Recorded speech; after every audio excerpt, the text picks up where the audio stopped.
TU cricket मैदानमा seat जडान सकियो, फ्लड लाइटको जडान अझै बाँकी। नेपाल क्रिकेट संघ क्यानले नेपाल प्रिमियर लिग एनपीएलको दोस्रो संस्करणमा कुल 32 खेलमध्ये 23 खेल फ्लड लाइटमा खेलाउने गरेर कार्यतालिका सार्वजनिक गरेको छ। मङ्सिर 1 देखि यस सिजनको एनपीएल सुरु हुँदैछ, तर प्रतियोगिता हुन 5 दिन बाँकी रहँदा यो अवस्थामा फ्लड लाइट जडानको काम भने अझै सकिएको छैन। फ्लड लाइट जडानको जिम्मा लिएको ललितपुरको विसन ईश्वरी जोइन्ट भेन्चरका प्रतिनिधि सौरभ शाहका अनुसार 3वटा पोलमा लाइट बत्ती हाल्ने र सबै पोलमा परीक्षणको काम बाँकी छ। मैदानमा राखिएका 6वटा पोलमा फ्लड लाइट जडान हुँदैछ। एउटा पोलमा 70 लाइट जडान गर्नुपर्छ। सबै पोलमा गरी 420 लाइट जडान हुन्छ, शाहले भनेका छन्। 3 पोलमा बत्ती जडानको काम सकिएको छ। 140वटा बत्ती जोड्ने काम अझै पनि बाँकी छ। त्यसमध्ये एउटा पोलमा बत्ती जडानको काम मङ्गलबारसम्म सुरु भएकै छैन। एउटा पोलमा 20वटा मात्र जोडिएको छ भने बाँकी एउटा पोलमा 20वटा बत्ती जोड्न बाँकी छ। मङ्गलबारदेखि एउटा पोलमा 4 जनाका दरले कामदार खटिएका छन्। शाहले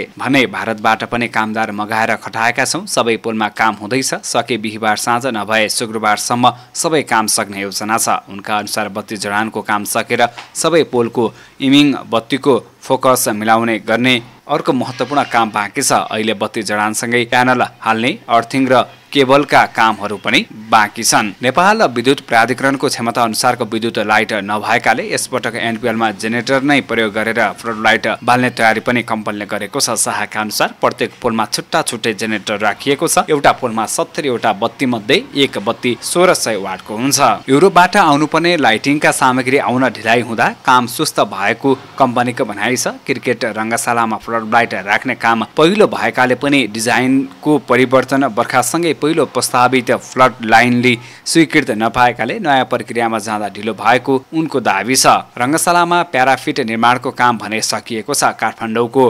बीकेओआई केसीडीसी बीजीजेबी रङ्गशाला पुनर्निर्माणको सम्झौता अनुसार काम सकेर अन्तिम बलिङ कार्य भइरहेको छ। जेबीका प्रोजेक्ट डाइरेक्टर भरत गिरीका अनुसार 10,000 सिट क्षमताको आरसीसी प्याराफिट निर्माण सम्पन्न भएको छ। त्यसअनुसार पूर्वतर्फ 3,000 सिट र पश्चिमतर्फ 7,000 सिट जडान भएको छ। कुर्सी राख्ने, स्टिलिङको रेलिङ राख्ने, कम्पाउन्ड जेनेरेटर राख्ने ठाउँ र कम्पाउन्ड क्षेत्रमा एउटा बाटोका ट्र्याक बनाएर ग्राभिल काम कम्पनीले गरेको थियो। सम्झौता अनुसार 5 वर्षसम्म कुर्सीमा समस्या हुँदा कम्पनीले नै बेहोर्नु पर्नेछ। यी दुवै कम्पनीले सम्झौता अनुसार काम गरेको भए वैशाख 14 गते सबै काम सक्नुपर्ने थियो। समयमा काम नसकेका कारण सम्झौता अनुसार निर्माण कम्पनीलाई तत्कालीन सरकारले दैनिक 2 लाख हाराहारीमा जरिवाना समेत तोकेको थियो। क्यानको तालिका अनुसार हरेक दिन 1 खेल साँझ टुङ्गिने गरी खेल तालिका प्रकाशित गरेको छ। हरेक दिन दोस्रो खेल 3:30 बजे र 4 बजे सुरु भएपछि फ्लड लाइट